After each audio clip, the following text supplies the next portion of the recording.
pasyal plus food trip ba ang inyong hanap ngayong long weekend?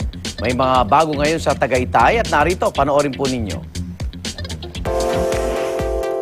Trip niyo ba mag-food trip o mag-relax at unwind? Biyahing south tayo this morning, dumayo at pumasyal sa ilang hangout places na busog na sa kain, busog din sa magagandang tanawin. Tara't mag-enjoy at hayahay sa Tagaytay. Mag-alaopa sa ating first stop na isang Korean resto. Level up ang food trip dahil sagot na nila ang kakaibang experience na Samgyeopsal by the Bay. For 499 pesos per person, unlimited na pork at beef samgyeopsal, kasama na rin dyan ng unmi rice at side dishes.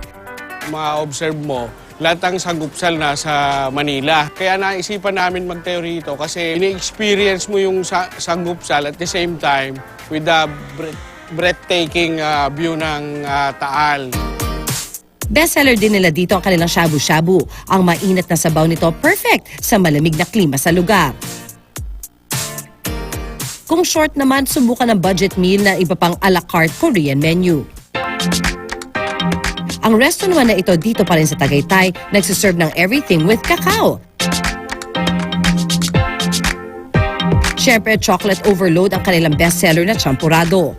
Kikiligin naman sa sarap ng kanilang hot choco baterol na may variety ng choco disc o choco mallows.